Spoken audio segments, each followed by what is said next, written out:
નેટવર્કનો પ્રોબ્લેમ છે બીજું કાંઈ નથી. તો હવે અવધારિકની જઘન્ય ગ્રહણ યોગ્ય વર્ગના આપણે જોઈએ તો એ જઘન્ય અને ઉત્કૃષ્ટ એક ઉદાહરણમાં આપણે 120 જોઈએ. આ બંને વચ્ચેની સંખ્યા એટલે 101 થી માંડીને 119 સુધીની જે સંખ્યા હતી એ બધી મધ્યમ ગ્રહણ યોગ્ય હતી. અને હવે આગળ કહે છે કે અવધારિકની ઉત્કૃષ્ટ ગ્રહણ યોગ્ય વર્ગના સ્કંધોના પ્રદેશોની સંખ્યામાં એક ઉમેરવાથી એટલે આપણે 120 હતી એમાં એક ઉમેર દો 121 એટલે એક પૂતગલ ઉમેરાઈ ગયું તો 121 શું બન્યું વર્ગના પૂતગલોના સમૂહની વર્ગના બન્યું અને એ વર્ગના એક ગ્રહણ યોગ્ય બનતી નથી. જે માટે લગે જે આવે તેટલા પ્રદેશવાળા સ્કંદોની વર્ગના તે વૈક્રિયની જઘન્ય અગ્રહણ યોગ્ય વર્ગના છે. જો આની અંદર પણ અગ્રહણ યોગ્ય વર્ગની અંદર પણ જઘન્ય અને ઉત્કૃષ્ટ બંને પ્રકારો કરેલા છે.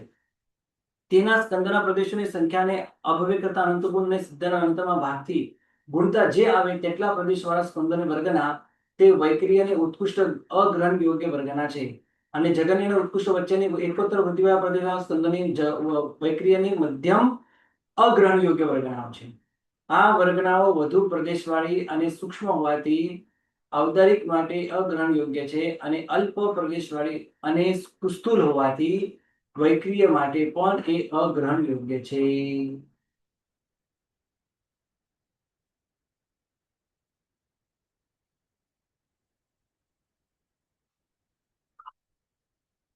પૂછો પ્રશ્ન, કોઈને ખબર ના હોય, ખબર ના પડી હોય તો પ્રશ્ન પૂછો.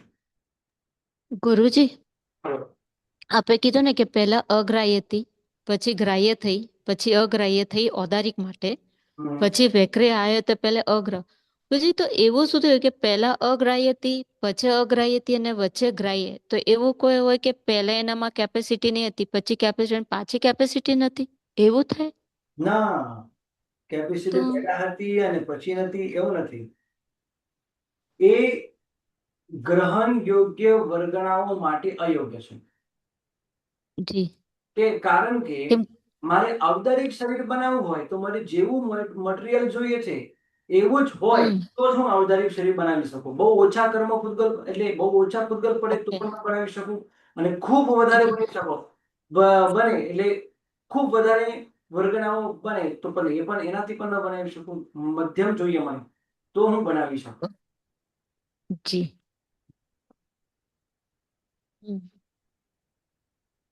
જેમ કે મને ભૂખ લાગી હોય, હવે ભૂખ લાગી છે તો હું બિલકુલ ન ખાઉં તો પણ તકલીફ, અને ખૂબ વધારે ખાઉં તો એ તકલીફ. તો મારે જીવવા માટે મારે શું કરવું છે? ખાવું જોઈએ પણ મધ્યમ, મીડિયમ. ખૂબ વધારે ખાવ તો જીવન પૂરું થઈ જાય અને બિલકુલ ન ખાવ તો જીવન પૂરું થઈ જાય. તો જીવન ચલાવવા માટે કેવી વસ્તુ જોઈએ? તો મધ્યમ આહાર જોઈએ. બસ આ જ પ્રમાણે શરીર બનાવવા માટે પણ પૂતગલોનો આહાર મધ્યમ જોઈએ.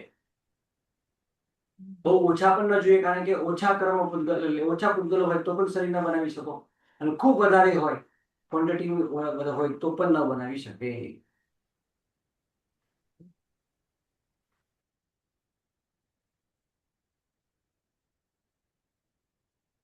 હવે ગ્રહણ યોગ્યમાં પણ જઘન્ય અજઘન્ય લીધા તે જ પ્રમાણે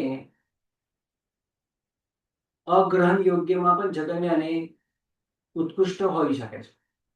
જેવું અગ્રહણ યોગ્ય ઉત્કૃષ્ટ પતી જાય તો ગ્રહણ યોગ્ય જઘન્ય આવશે.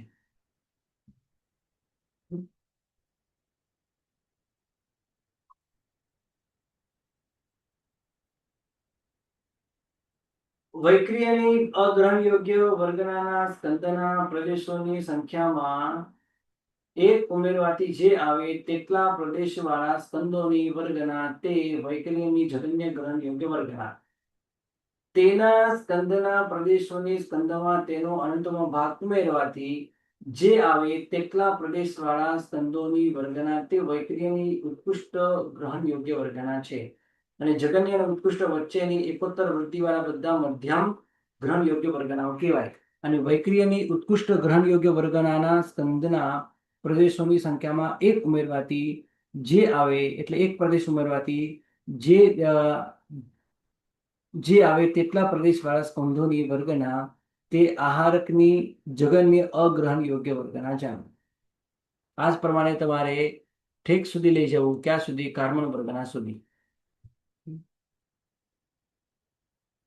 આહારક પછી તેજસ લીધા. તેજસ પછી ભાષા લીધી. ભાષા પછી શ્વાસોશ્વાસ લીધી અને શ્વાસોશ્વાસ પછી મન લીધું.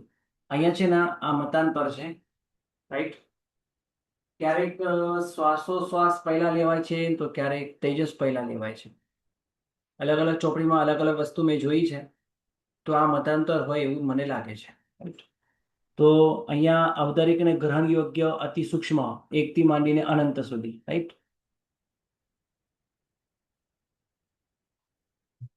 પછી ઔદારિકને ગ્રહણ યોગ્ય વર્ગના, તેનાથી સૂક્ષ્મ, તેનાથી ન્યૂન. પછી વૈક્રિયને અગ્રહણ યોગ્ય, પછી વૈક્રિયને ગ્રહણ યોગ્ય, આહારકને અગ્રહણ યોગ્ય, પછી આહારકને ગ્રહણ યોગ્ય, તેજસ અગ્રહણ યોગ્ય, પછી તેજસને ગ્રહણ યોગ્ય, ભાષાને અગ્રહણ યોગ્ય, પછી ભાષાને ગ્રહણ યોગ્ય. એટલે પહેલા અગ્રહણી આવશે અને પછી ગ્રહણ યોગ્ય આવશે, બરાબર. હવે સૂક્ષ્મતા અને અવગાહનની સાથે વાત કરવી છે. જુઓ, હવે અહીંયા એમ લખે છે કે ઔદારિકને સૌથી પહેલા જે એકથી માંડીને અનંતા સુધી આપણે લઈ ગયા, એ ઔદારિક અગ્રહણ યોગ્ય જે વર્ગનાઓ હતી, એ જે ગ્રહણ યોગ્ય નહોતી, એ એની સૂક્ષ્મતા સૂક્ષ્મ છે. કારણ કે પૂતગલો બહુ નાના નાના છે. પણ અવગાહના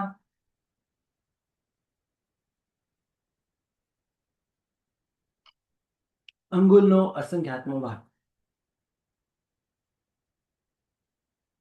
એનાથી આની સૂક્ષ્મતા વધે. આમ રીતે સૂક્ષ્મતા વધતી જાય અને સ્કંદ તેનાથી ન્યૂન ન્યૂન ન્યૂન થતો જાય.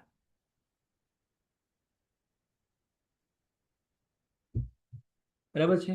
બસ આ તમારે આવતીકાલે તમારે વિચાર કરીને આવજો. આવતીકાલે તમારામાંથી કોઈ પણ એક બોલી શકે છે.